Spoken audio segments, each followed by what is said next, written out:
Before the show starts, a quick word from our sponsor. Old Crypto Dogman Food. Guaranteed to make those dogmen come a-running. Well, thanks for stopping by, everybody. And so the purpose of this question and answer session is obviously to answer your questions. And we're also bringing on a friend of Roger's and I's. His name's Chuck, and he's going to give us some information that he's uncovered about Fort Campbell and the connection to Fort Campbell and Land Between the Lakes. So let's get started with this and bring in Roger and Chuck. How you guys doing? Doing good. And everybody knows Roger, but in case you don't know Roger. Yeah, my name is Roger, and obviously, I am the survivor of the attack at the Land Between the Lakes, April 7th, 1982 in Kentucky. Yep. And Chuck, you're kind of our intel guy, and you've lived in the area. You've been to the Land Between the Lakes, so go ahead and introduce yourself. Yeah, my name is Chuck. I have lived in Western Kentucky on and off all my life. I've also lived in a neighboring state, but I do go back quite a bit to visit the LBL area and another county in Western Kentucky. Part of my in-laws lived right there on Kentucky Lake, so I spent a lot of time in the LBL area. Me and my family, we go down to Turkey Bay and ride four-wheelers, and then me and my father-in-law, we run around on the whole LBL area, looking at the wildlife, everything. So I've spent a lot of time down there. And as far as the Fort Campbell connection to all this, I have done a lot of research on it. Fort Campbell is kind of a hot spot, and so is the whole LBL area for paranormal activity. There, for those out there that doesn't understand what LBL is, Land Between the Lakes. It's in Kentucky. It is in between Kentucky Lake and Berkeley Lake, which is, those lakes are man-made. They are dammed up. The Kentucky Lake is dammed up from the Tennessee River, and Berkeley Lake is dammed up, and the Cumberland River feeds it. Before they built the dams, it was called Land Between the Rivers. After they built the dams and made the lakes, then they changed the name to Land Between the Lakes. Kentucky Lake, they started forming it in 1930, around 1930s. It was completed around 1945, 46, and then they started on Berkeley Lake, and it was completed in the early 60s. That whole LBL area runs down into Tennessee. The tip end of it is in part of Tennessee, which is very close to Fort Campbell and Clarksville, Tennessee. With the Fort Campbell, there's a lot of unknowns still out there about the base.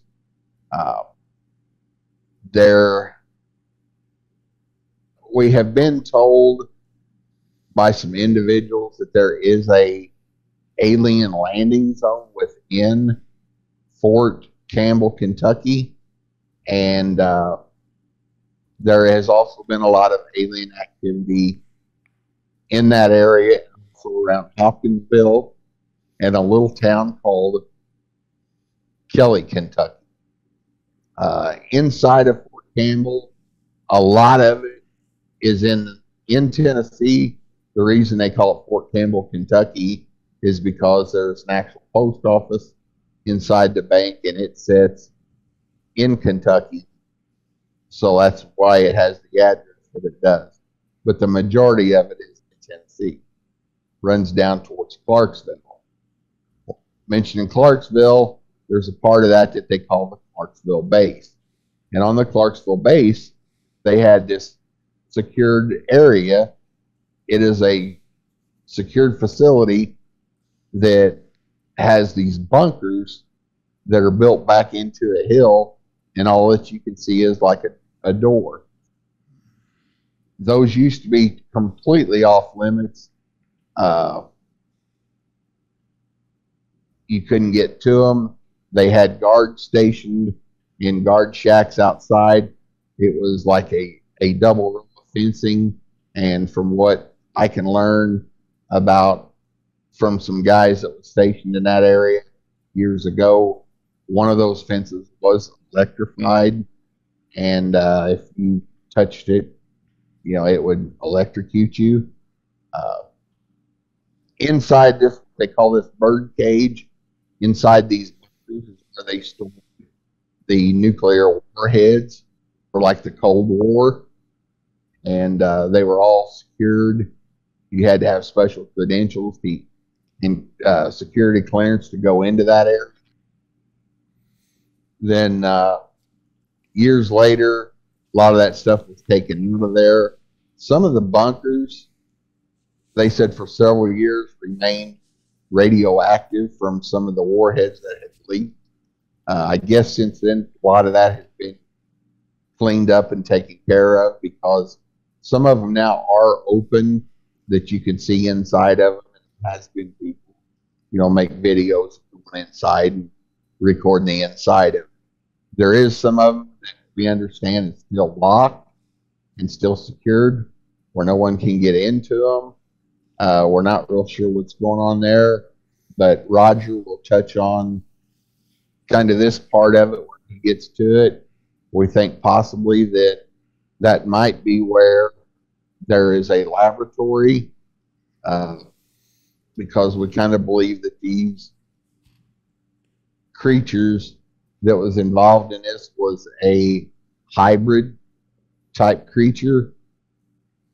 So we think maybe that, one of those could have possibly been, one or two or more could have been used possibly as a lab. Yeah. To get back to the other part of this, there's another secured area in there that is called the Northern Impact Area. It is a weapons testing facility that is also secured. They test all kind of new weapons and stuff like that. The inside of there, we do know that after the incident, that the motorhome was towed and secured in that facility, and the bodies of the family were recovered from the scene, and we had suspicion that they are probably buried maybe somewhere within Fort Campbell. Which then that takes me to the part, there is a small cemetery in this one area of Fort Campbell that it has 5 German POWs were buried there. They were taken as prisoners of war from World War II. They died for one reason or another. Like one had a heart attack, cancer. There's only one of them that I know of that tried to escape, and he was killed trying to escape. In that area, there is one unmarked civilian grave. At first, we had reason to believe that maybe that is where the family was buried, because we were told that they were buried in one unmarked grave. And so we had reason to believe that that was where they were buried. Since then, we have found out differently that there is a man. He is an African-American man that was buried in that area, and his date of burial was in 1899. There is several cemeteries, or I should say cemetery plots within Fort Campbell. Most of them are marked, but there is several of them that are unmarked and undetermined who is in those. There is a list on the internet of everyone that is buried there. Most of them on the list is buried like in the late 1800s, early 1900s. I just kind of briefly run through the list this morning, and there was a couple that was on there that was buried in 2011. They have the same last name. It is a male and a female. I don't know, and they got their date of birth are just like 2 or 3 years apart. I don't know if they were a brother and sister, husband and wife, what have you. Or maybe if they died in an incident and they were laid to rest there in 2011. But there is a whole list of stuff in there, and nowhere in that list does it mention the victims in this incident that Roger was involved in. But there is several that are undetermined. So there's just a lot of stuff, to do with Fort Campbell. There's speculation. There is tunnels that tunnel from Fort Campbell up into the land between the lake area. And also you've got that whole Mammoth Cave system that runs all over Kentucky. And the last that I did any research on that, it's still undetermined where all this different cave system runs that is underneath Kentucky. It's known as the Mammoth Cave. So, we don't know if part of that runs up into there or just exactly what, but that's some of the information that we have found. Thanks, Chuck. Yeah, I can attest to, I know at Fort Knox, there's grave sites all over that training area outside of the Cantonment area. So it's not uncommon, I think Fort Campbell I think its opening date was in 1966, I believe. If somebody knows better than I, then let us know in the comments. But I want to bring in Roger now. And Roger, you've got some information, obviously, that you wanted to tell before we get to the question and answer portion of the show. So I'm going to give the stage to you. All right. Well, that would have to be with the DNA, and I know a lot of people have been wondering, if I knew what these creatures were told, and of course at the time of the attack, I didn't. There was just no way possible. But as everybody knows, as life went on for me, I became pretty good friends with Walt, and Walt did tell me what these things were bred for, their purpose, and a little bit about their DNA.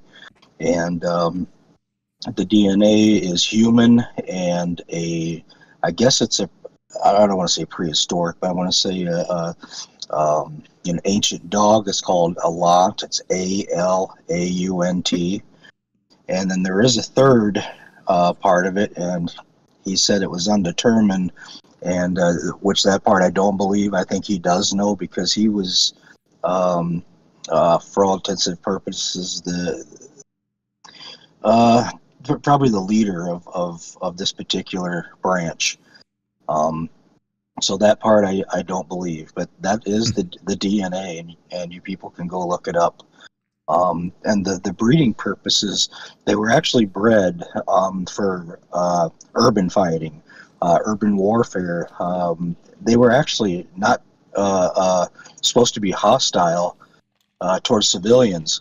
So I personally can't tell you what went wrong. I think Walt did know. I think what he kind of alluded to a couple times was there was some a little bit of, lack of a better term, tweaking that went on within the experimental part of these hybrids, and it just, you know, like you hear horror stories, it just went wrong.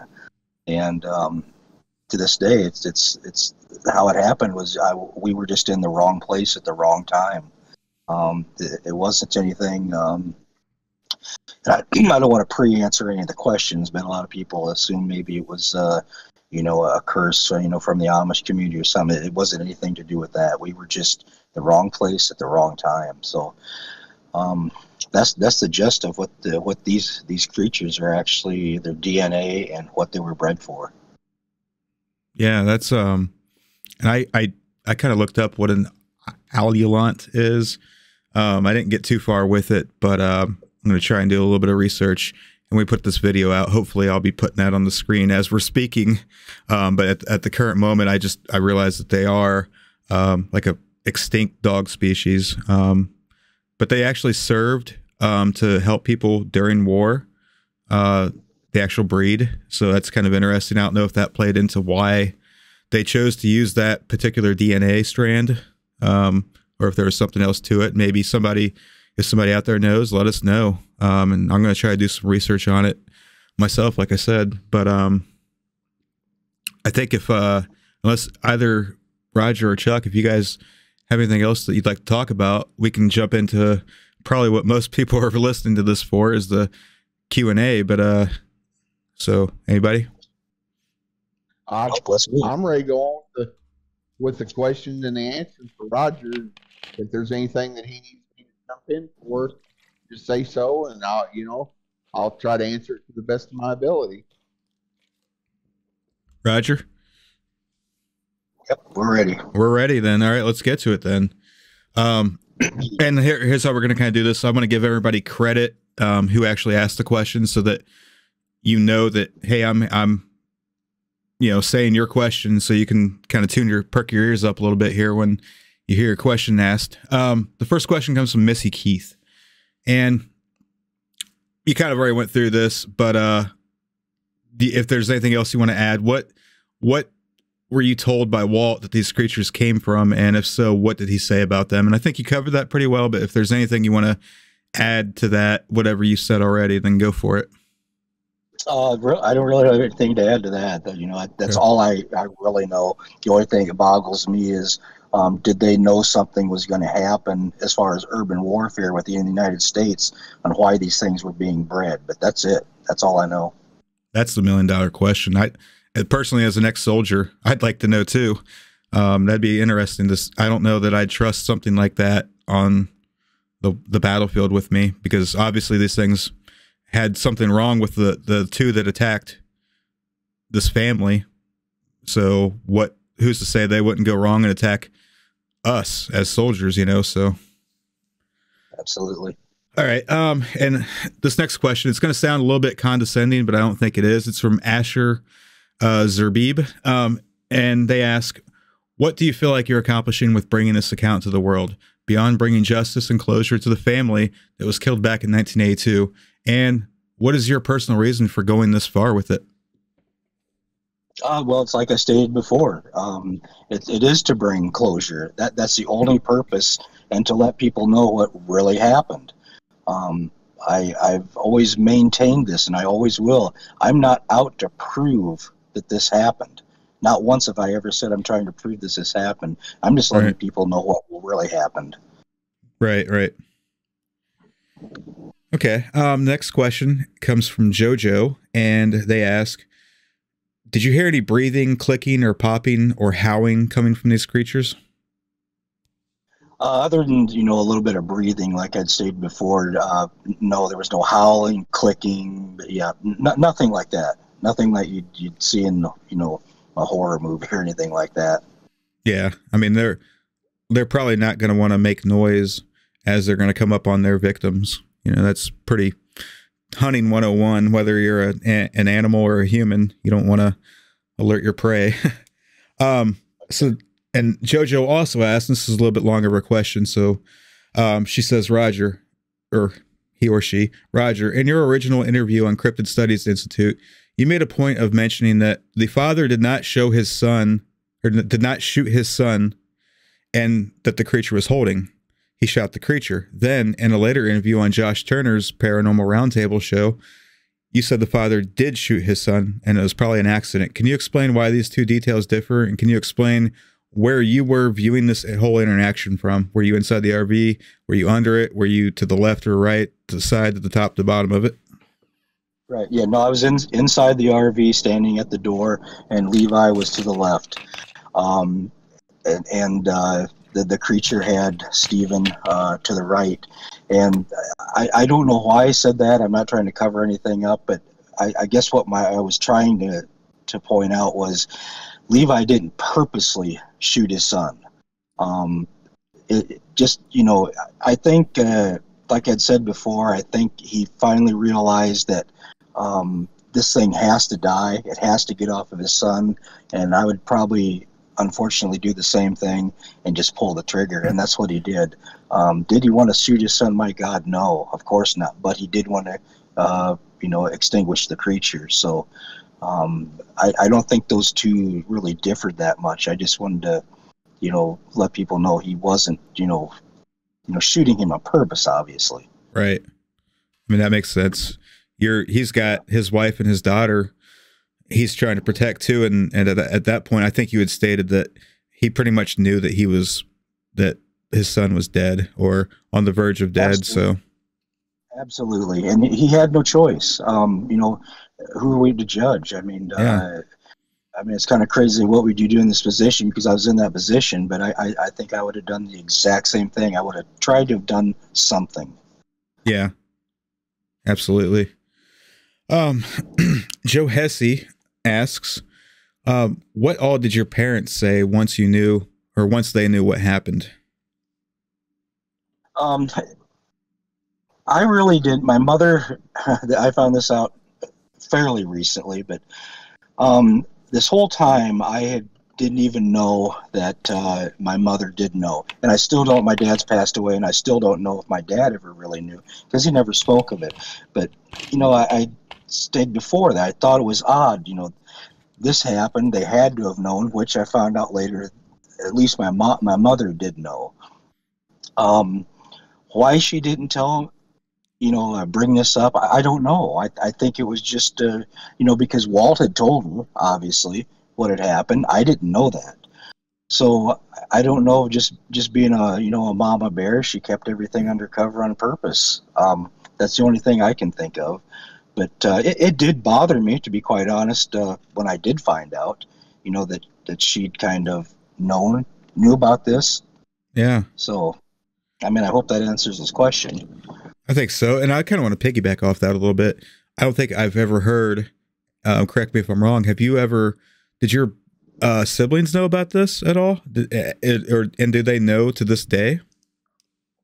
That's a good question. And no, we've never talked about it. I've never talked about any of my siblings. One has passed away, but no, it was just never. You figure something like this, you talk about it here and there, what happened, nothing, absolutely zero. And it almost made me feel uncomfortable, because in the back of my mind, I guess I kind of knew, but I just thought it was strange why they weren't saying something. So that could have been, I was just thinking about this, that could have been, Walt talked to your uncle. Was your uncle very close with your mom and dad? Oh, absolutely. Yes. Yeah. Yes. So he may have been like, hey, don't let this out. Don't tell anybody. Like, this is hush hush, right? Well, exactly. And maybe people don't know this, and I've mentioned this before, but Walt actually had flown back with us. So, the interaction he had with my uncle and so forth, I of course didn't know everything that went on, but he knew. He obviously had to have known. So they were just simply told, this is what I know, they were told that I was in a bad accident. So were they told I was in a car accident, a hunting accident, whatever it might have been. That's all I knew. Yeah, and maybe like if they assume maybe it was a car accident. Well, you show up, you're walking, you don't have a scratch on you. Well, I guess, it wasn't a big deal to you, right? That's maybe what people were thinking. So, well, exactly. Come back to JoJo now, and you've kind of already answered this, but if there's anything else that you want to add to it, I just want to make sure everybody gets their questions heard. Roger, can you please reveal what Walt told you regarding the government's involvement with these creatures? Well, I don't want to get a whole lot into it, but they are being funded from our government, and there's different branches. These different branches really do exist, people. This isn't some sci-fi thing. It's true. Would I have believed it before? No, I really wouldn't have. But they are being funded for these different projects. So, yeah, he did tell me, Dave, and he was I guess the coordinator or the head of this particular branch that had to do with these specific hybrids. Yeah, and I can't imagine if this happened today, we probably wouldn't be talking to you. I mean, the way that information can flow nowadays, I don't think they could have foreseen back in 1982 that we'd have these capabilities that we do now, or they probably kind of knew, but maybe not to this scale. So, No. Yeah. The internet, YouTube. I mean, there's no way they could have known. Right. I mean, maybe they did. Yeah, you never know. You never know. We'll leave that one up in the air. But Ali asks, if you were to compare these dogmen to werewolves in films, which film depicted the creatures closely resembling the ones you saw? Oh, I'm sorry. Let me start that over again. If you were to compare these dogmen to werewolves in films, which film depicted the features closely resembling the ones that you saw? Wow, you're gonna think I'm a real dumbass here, but I cannot remember a werewolf film or anything other than the ones that you seen back in the 40s and 50s, I guess, but none. They didn't look anything like that. I can say that I've actually never seen a modern day werewolf or a dogman film or anything. So I know that's not the answer he's looking for, but they don't look anything like costumes that you can see or buy or anything like that. Right. I do remember you saying that you thought like the initial. I think we might get to this kind of what it looked like, but kind of confirm with me. You thought maybe that the way this thing was built and the way it looked, that it could be a human inside of a really real looking, for lack of a better term, costume, right? Oh, absolutely. Yeah. What I referred it to was that you can get those neoprene diving suits. They kind of look like that. They're real skin tight, and it was kind of loose fitting, long black hair. It was not fur.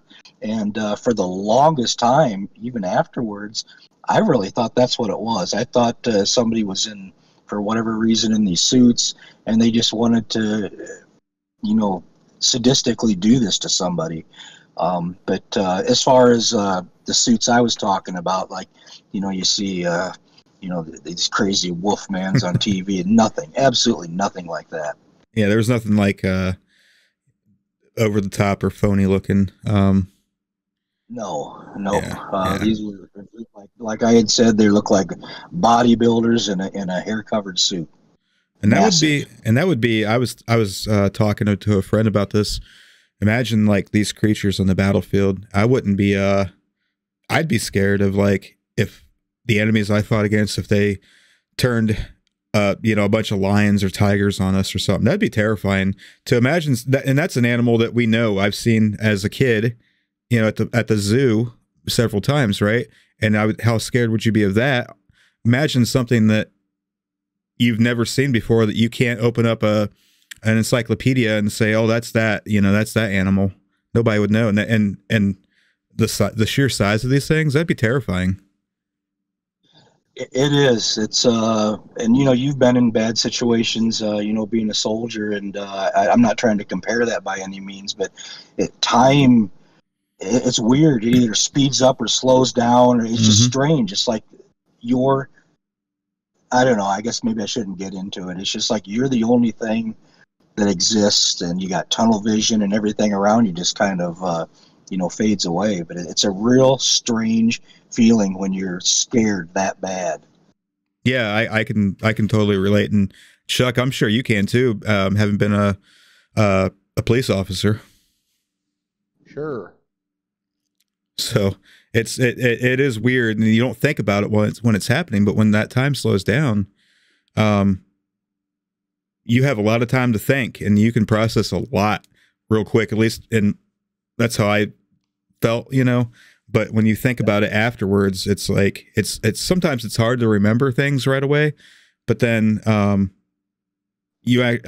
more time you have to think about it, sometimes it can be worse. But yeah, let's move on to Jesus is King, and they've got a couple different questions here, so I'll kind of like break it down, just hit one by one here. But the first one states that, do you know if any of their family members wanted an investigation?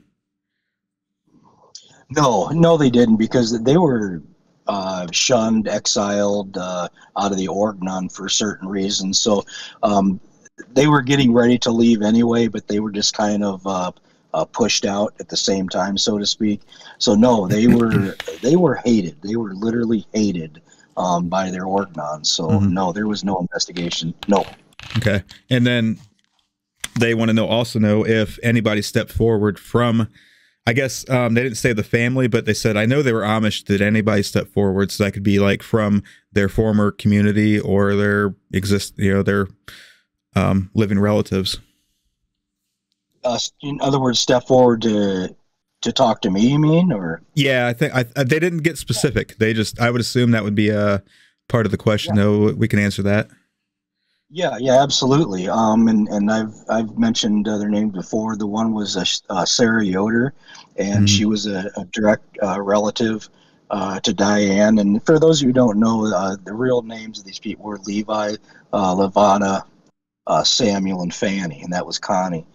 But anyway, she was a direct relative, or is a direct relative of Diane, and the other one was a Jeremiah Bontrager, which also was a direct relative. And I had contact quite a while with Sarah Yoder. The Jeremiah Bontrager, the only reason I wanted to keep in contact with him was because he had a lot of information as being a family member, but he himself was a bad dude. He was into some pretty nasty stuff, so I kind of kicked him to the curb, and I haven't talked to him since. So, but to answer your question, yes, I have talked to actual living relatives. Okay, and I think the rest of Jesus King's questions have been answered, so we'll get to the next one here, and it's from your friend Patty B. And she says, hi from Italy. I'm curious if your parents wanted more answers than what you gave them. And you kind of already stated that you never talked about it really until recently, right? With your mother.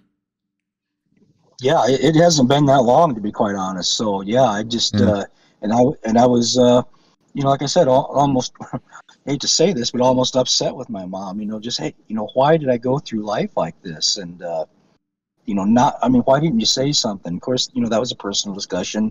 I'll keep, just amongst myself and my mother. Sure. But I think, it was obviously to protect me. Absolutely. And Patty also asked, and I'll kind of expound on it. She says, I think that she thinks if she was your mother in this situation, that she would have noticed a profound change. Did anybody else around you, like your friends from school, any of your other relatives, your neighbors, anybody that knew you well when you were around this age of 15, did they sense any kind of change after this incident? No, nobody ever mentioned. I think all the changing that was going on was inside me.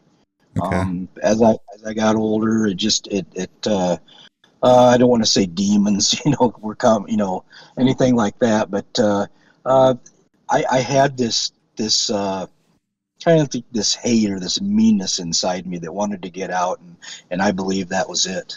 But as far as the exterior, nobody ever said anything that hey, you're acting odd, or you're not the same person you were, anything like that.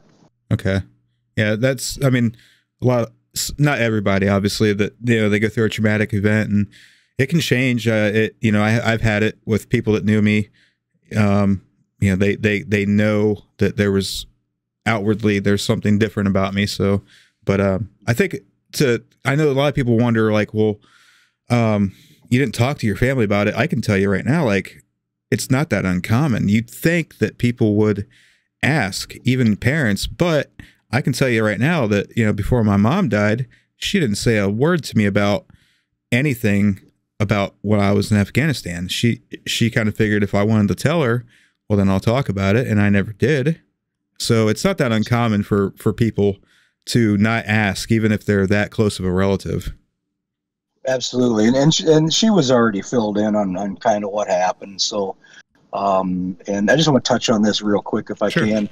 That's one of the big reasons I don't show my face. People know my phone number, my address, my email, but I don't show my face specifically for the safety of my mother. My family, my family here, I can protect them, and there's people that will protect them, but there's not any MIBs out there, so to speak, that are out. If they find out where she lives, they're going to go after. I'm more worried about certain people within the cryptid community getting stupid, and that'd be a bad situation, for everybody if that happens. So that's why I don't show my face. And like I said previously, maybe as a little teaser, maybe you have seen my face and you just haven't known it. So think about that. All you sleuths out there, start digging around, because maybe Roger has shown it. I haven't seen it, but that's okay. What's that? I just judged. I look like George Clooney. Handsome stud. No. Limonization. I don't know how to pronounce that. It's a weird name. They ask, are you still in now? They want to know if you're still in contact with anyone from the agency. Now, we stated that Walt died in 2003, correct? That's correct. Okay. Have you had contact with anybody since Walt died from that agency? Okay. Yes. There's one other person I still have contact with. Okay. Or are they like a this isn't one of their questions, but are they the person you have contact with? Were they there at the scene, or are they somebody that kind of maybe took over for Walt when Walt retired? They didn't take over for Walt. No, they weren't at the scene, but they're just he's a person from that particular agency. So yes. Okay. Probably like a PR type of person or something like that, maybe. If they even have a PR firm. Well, a person I'd go to if things got really bad. I'll just put it like that. That's good. That's good enough for me. All right. I'm going to skip a few questions. Because I got to look through. There's a couple really long ones here, but we're going to go to the ones from your email. And there was one that I am really interested in to hear your answer on. And it's kind of spiritual. And the question goes, do you think there was a bigger reason why you were there that night? Yeah, I like I said before, I can't answer that. I don't know why if it's spiritual, why I'd be put in that position. I'm sorry. I guess I can't answer that. I don't know. I'm stumped. That's perfectly fine, because really good question. It's a really good question, but I can't see, if I look at somebody that happened to, it's like, why would they be put in that position for any kind of gain or anything spiritually or anything like that? So I'm sorry, I just can't intelligently answer that question. Well, I always think of situations that we get put into daily in our lives that, that we're put in these situations because God puts us in them, right? And if he didn't think we could handle it, then we wouldn't be in it. And whether that's a good thing or a bad thing that happens to you, it's both one and the same to me. Obviously I can handle the good things that happen in my life, and I can handle the bad shit that happened in my life, right? So Somebody out there is probably inspired by you, Roger. I don't know. I haven't. Maybe there's somebody out there that you know that you speak to personally, but you know, I wouldn't think that your story would go.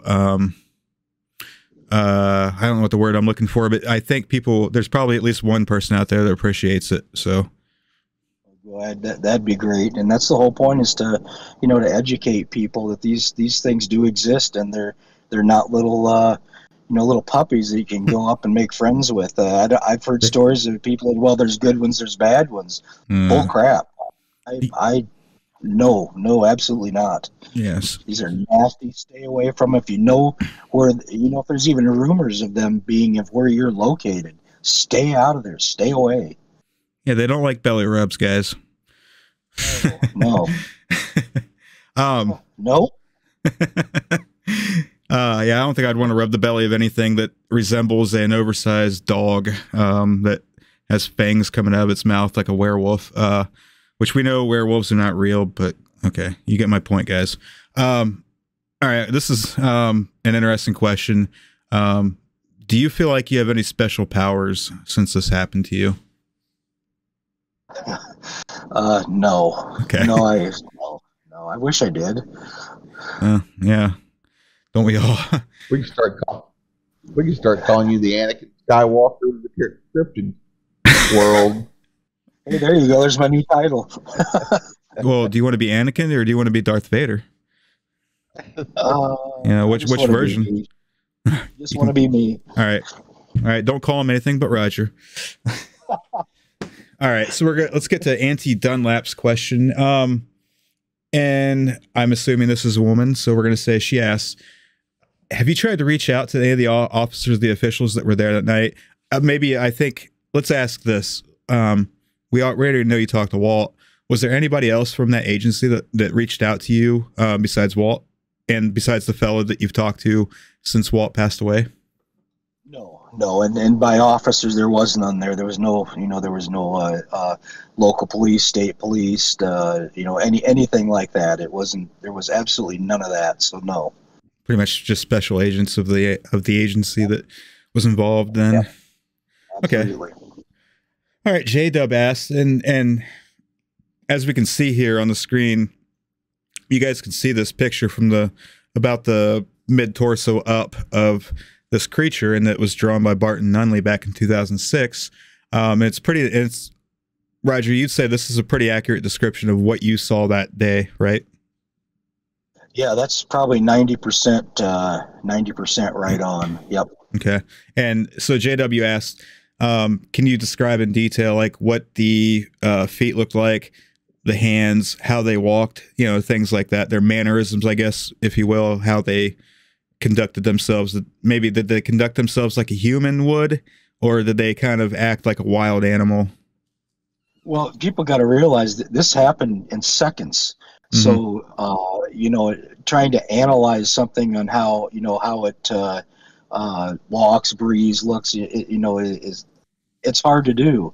Like people have asked me, did it have glowing red eyes and things like that? No, as far as I know, they were just black, just pitch black.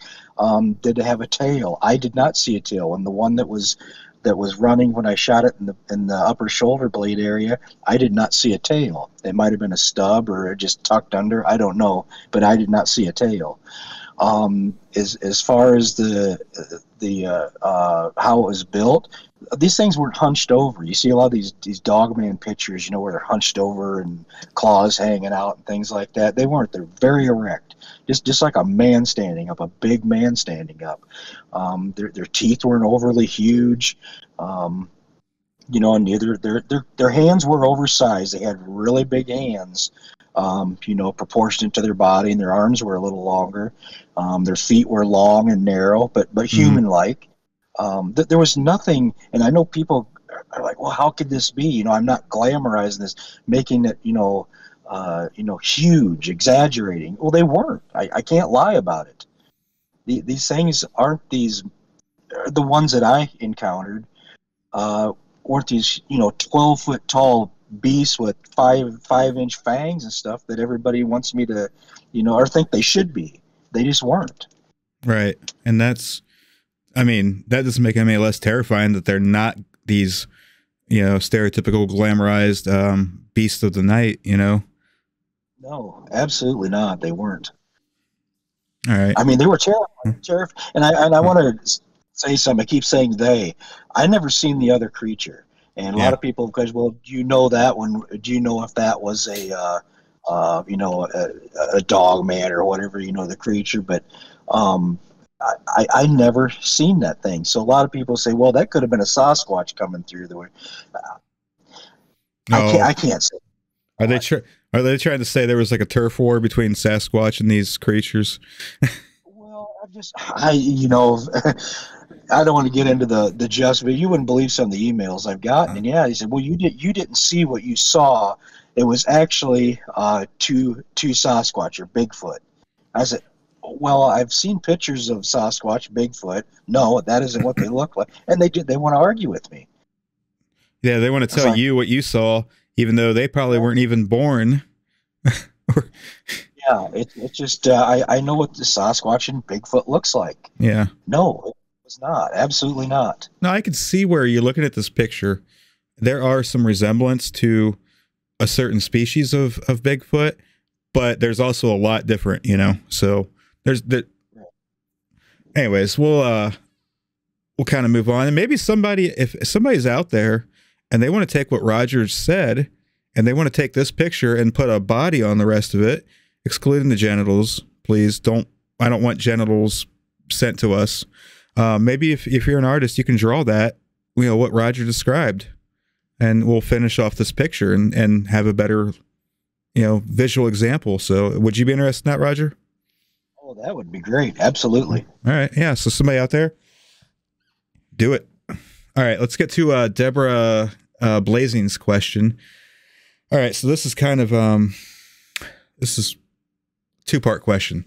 When this creature was attacking your friend and his father, where did you hide before it came in the camper and attacked the mother and the daughter without it seeing you? And how did you know that, like, you said it ran off, so you were able to get into a hiding position, and you were thinking that the mother and daughter were just going to follow behind you, correct? Yeah, absolutely. And I wasn't hiding when this all took place. I was in the motorhome already with Diane and Connie, and I just heard the muffled screaming from outside. And like I said, we were in the motorhome, and it was cold, so the windows weren't opening. Like that. So I hear something yelling, screaming, don't know what it was, and then the driver's side door, that particular motorhome had a driver's side door, it flew open, and I was still kind of confused on what the heck was going on. And then when I looked out the door is when I seen Levi come out the shotgun and look to my right, and that's when I seen what had Steven. And after that, the fight with them was just real brief. He shot. As soon as he'd shot, Steven dropped, and this thing went right for Levi. And I know that he was going to try to get another round off because I was there. I was there after they had actually rolled him over, and I had seen it. He was going to try to chamber another round and to try to get this thing another time, but couldn't do it. So did he? So I'm not with shotguns. I'm not too familiar, but maybe I'm thinking, was that one of the type of shotguns that you would kind of pop the front and back and then load the shotgun shells into the actual barrel right there? No, if I'm even using the same right. It was a 20 gauge pump. Okay. And what I mean is he distracted one round and was getting ready to pump, throw the other one into the chamber by the pump action, and that one didn't go all the way in. And I seen that. I seen that with my own eyes.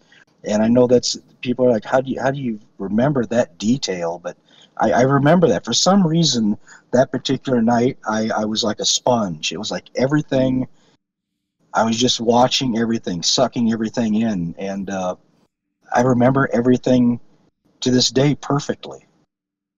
Yeah, and that's, people process things differently. So maybe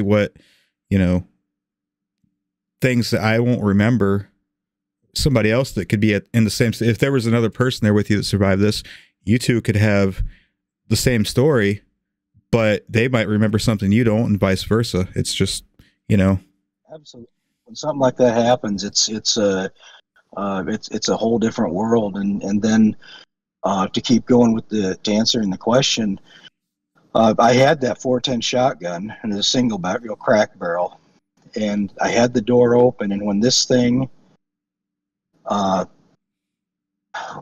when it killed Levi, it ran past the door, and it got about 10 or 15 feet to my right, and something told me to pull the trigger. I just pulled the trigger. I pulled the trigger, I shot, and I hit it. It went down, got back up, and it ran down towards the ravine almost instantaneously.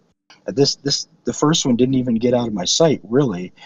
And that's when they started screaming, saying, "It's coming through the back, it's coming through the back."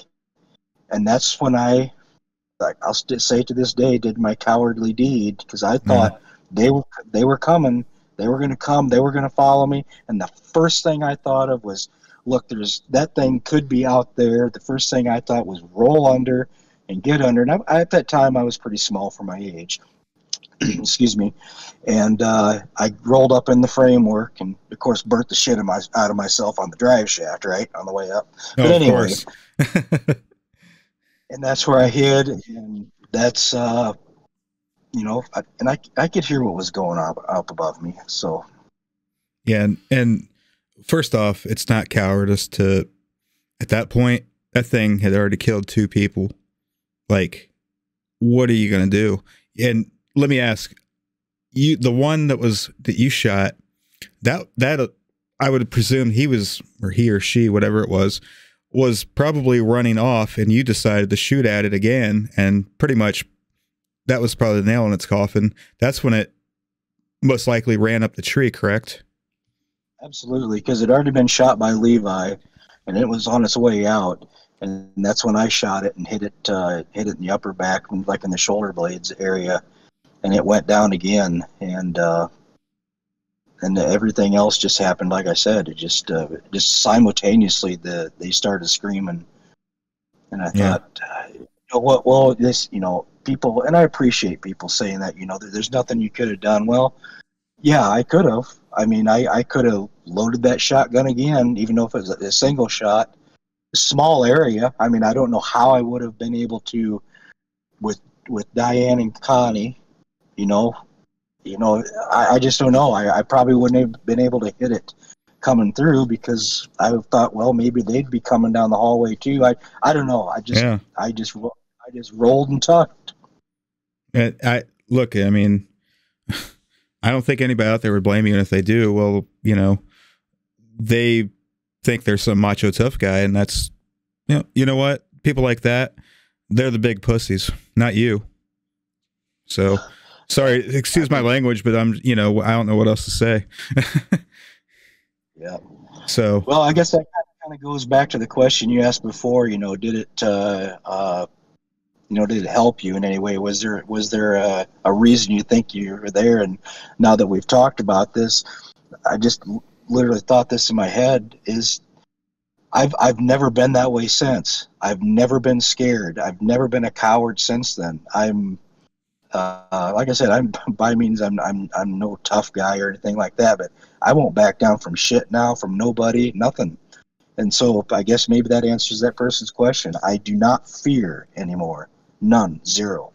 yeah, I mean, nobody's just, maybe people are born tough. I don't know, but we all have to go through something that makes us either, we go through everything that changes us, right? So that this changed you, even though I don't think you were a coward for anything you did that day. So, but maybe it enforced your toughness. I don't know.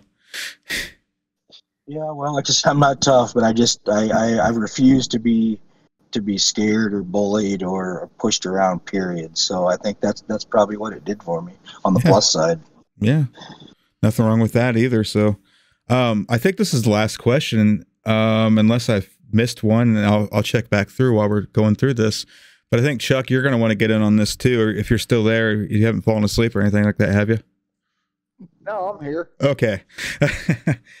So this question, and I'll let you guys decide how you want to answer it and whatnot. And so you guys take it from here. The this person states that they were a retired police chief, and in an earlier interview, Roger, you stated that you were taken back to the crime scene. Why? Well, I was taken back to the crime scene, if that's what they want to call it. I was there to identify the creature. Walt took me back personally with his arm around me, and they had these jeeps with these big lights facing up in the tree through the ravine. And he says, "This is what done this? Is that what attacked you?" And I said, "Yes." And that was pretty much it. But I did see the inside of the motorhome. I seen Levi. I seen Stephen. I seen everything, and that's why I won't get mad and get into this a whole lot. But when people glamorize it and say they were tore apart and beheaded and just ripped to pieces, and the part that pisses me off the most was Connie was found in the tree. Absolutely not. Zero. That did not happen. They weren't ripped apart. It was bad. The scene was bad, but it wasn't like that. Yeah, and I kind of get this a sense like Connie. Now, I know you've painted a picture of these people before, but Connie's description and the way that you speak of her always sticks out because I kind of feel like maybe she was like a little sister figure to you, and you felt like maybe a protector of her. Yeah, Fanny. Yeah, and I didn't know these people that long, but you're exactly right. It was there was just something about her. I don't know. She just how she looked at me and smiled. It was almost exactly like a little sister. Except, I don't have a sister. Yeah, just right. Well, that makes sense because I had, growing up, I had friends, little sisters who. I think it's probably maybe the fact that maybe you were nicer to her than what her brother was. And, when you have a sibling that isn't nice to you, you're going to be looking for somebody that is going to be nice to you. So that, Yeah, I think Stephen was a good brother, but Levi was strict. He still had a lot of the old school in him. And like I'd said in other interviews, they didn't look him in the eye. They looked at the ground when he spoke. So there was some dominance there, and I think maybe, of course, I wasn't like that at 15. I had a goofy ass kid, and I think that was all foreign to him. But Fanny really, I just really took to her, and when people say that she was in a tree and blood dripping out of her, man. Yeah, I mean that's sorry. It's good, Roger. If you need a second, I can we can give it to you. It just pisses me off. But anyway, rightfully so. I mean, that's like I said before. I think I mentioned this to you that if people are glamorizing it in that sense, they're trying to get clicks. They're trying to be sensational, and that's just modern media. I mean, in a nutshell, right there. They don't want to tell the truth. They'd rather glamorize things and to get the clicks. So. They're trash as far as I'm concerned. Just trash, and the people that's tried to make money, well, they didn't try. They have made illegal money off of tours and stuff of the LBL and tell lies, and those people know who they are, and I won't say their names, but you're trash. Yeah, you're trash, and you get your ass kicked. Yep. Glad you're listening, though. Thanks. Okay. So still with this set of questions this person asked, were you ever offered a polygraph?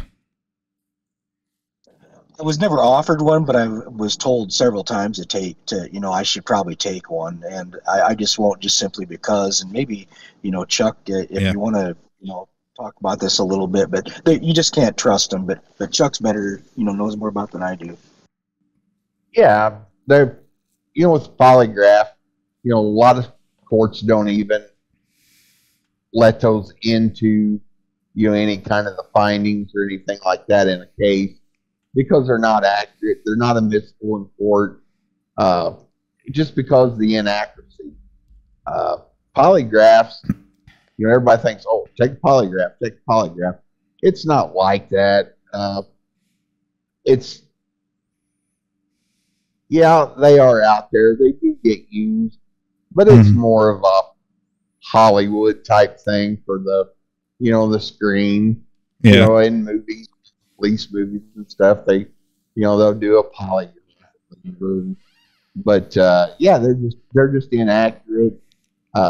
There's they said there's ways that you can fool them pretty easily and manipulate the system and stuff like that with it. But it's just it all measures brain waves and heartbeat and pulse and respiration, stuff like that. Some people just a lot of people out there, you just like driving down the road and a cop comes up behind you. What's the first thing you do? You look down and you check the speedometer, make sure that you're running the speed limit. Yep. Their heart starts to do, beating real fast, and you get around police and stuff like that. You think you're in trouble, and then answering questions and things, they're just inaccurate. Right. They're not feasible. So that makes sense. I was in law altogether, like 23 years. We never used any of them, where I worked. That wouldn't be one of your department's detectives' ways of getting information out of people or anything like that. That was. Did you guys even have one? We usually just used a polygraph. Yeah. No. Okay. No, we didn't even have. Okay. All right. It was everything that was done as far as like questioning and stuff like that. It was audio and video recorded, and in a usually a secured room. Mm-hmm. That makes sense then. Were you, Roger? Were you ever? Oh, sorry. I thought. Go on. No, Chuck. I was just gonna say the room was secured. There's a lot of times the person was in custody, and also they just didn't want people barging in, into the office while they were, doing the questioning and stuff. So. Okay. Yeah, that was. And we're gonna wrap this up. I'm gonna fall in with this question, Roger. Were you ever incriminated on this? Did you ever feel like that they were investigating you? Did they ever? Well, I know when you had spent a couple days before you flew back home, if that's correct, I believe. Did they ever put you in a room and question you outside of in any incriminating way? No, not once. I was never threatened or taken aside by any other individuals asking me questions. No, okay, absolutely not. All right, that's fair. I never felt, even when I was with them, I didn't feel threatened. So no.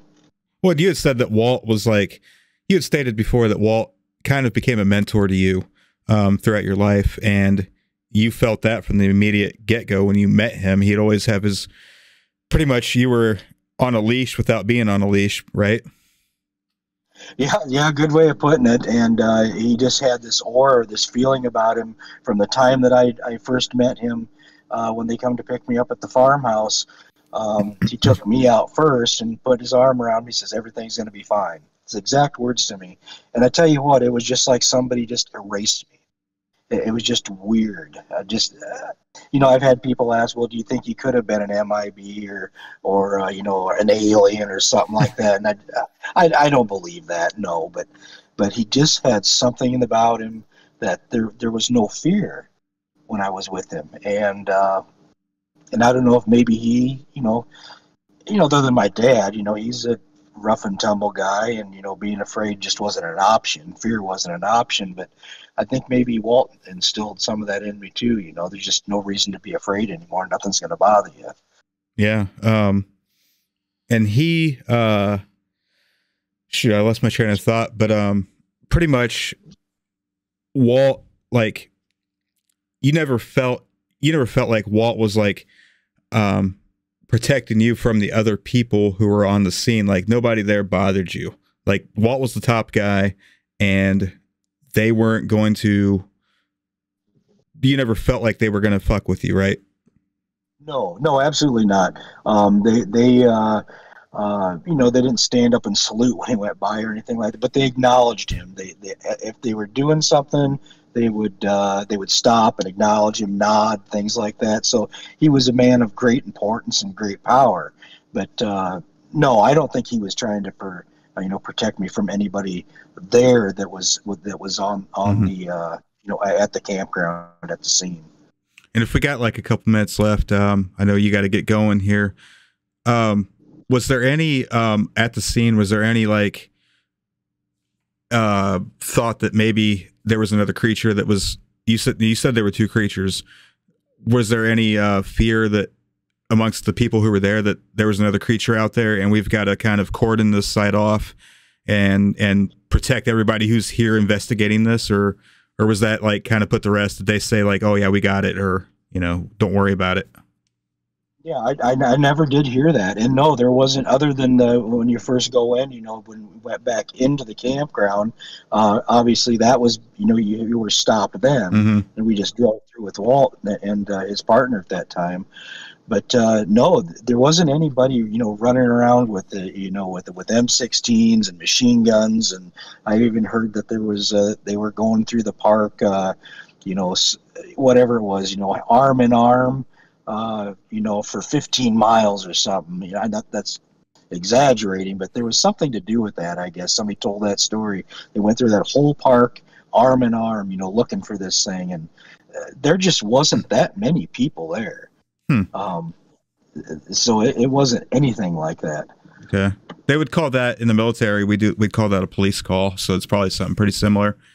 We'd call it hands across Fort Knox, if you will, when we were, if somebody lost something that's of like a sensitive item, like if somebody lost their weapon, for example, all right, hands across Fort Knox. We're doing a police call, right?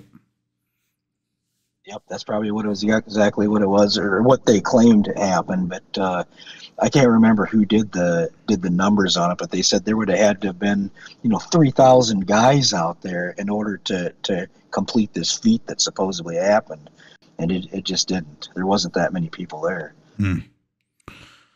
All right. Well, I think we're going to end this because our man of the hour here, Roger, has date night, I assume, or something going on tonight, and he needs to get ready for it. And so we're going to get this. We're going to get this up on the YouTubes here. And if you're still listening at this point, drop your questions down in the comments, and everybody will do their best to answer anything that maybe is immediate that you want to know. But we're going to plan on doing this more often. So keep your questions coming every time Roger posts, and we'll do this kind of question and answer session again in the near future. Absolutely. Can I just take a second to thank a couple people? Absolutely. Yeah. Yeah, I want to thank Bart Nunley for letting us use the picture, and I want to thank Ben for being a good friend and standing by me, and the Hendersons, and Chuck. I want to thank you, and last but not least is you, Alan. I appreciate you doing this for me. It means a lot. Well, it's been fun getting to know you guys. I didn't know what to expect when you first replied to one of my comments on I believe it was the Hendersons channel, and here we are, 3 weeks later, and we're doing this and making it happen for you. So we're gonna keep. What's that? Go ahead. I didn't mean to interrupt. Sorry. Oh, I don't remember what I was gonna say now. My bad. So I shouldn't open my mouth, but yeah, it's all good. And I wanted to thank all my supporters and subscribers, and the people that aren't even subscribed, that just that come in just to listen and watch and ask questions. I really appreciate you guys. We're all family, and I'm not just saying this. You guys really mean a lot to me, so thank you. Yeah, be sure and hit that like button and hit that subscribe button, and turn. I didn't have to do that. I had to do it. Just being a former gaming YouTuber, I have to do it. I know. All right, guys. Well, Chuck, do you have anything to say before we dart out of here? Yeah, I was just going to tell Roger he's quite welcome. Anything I can do to help you out, buddy, you know how to get a hold of me. And I just, I'm glad I can be a part of trying to help you out to, get some answers and possibly get some closure with it. Yep, that's the whole goal here. Hey, I appreciate that, Chuck. Thank you. Hey, All right. Well, not a with that problem, being bud. with that being said, we're going to sign off, and we'll see you again next time.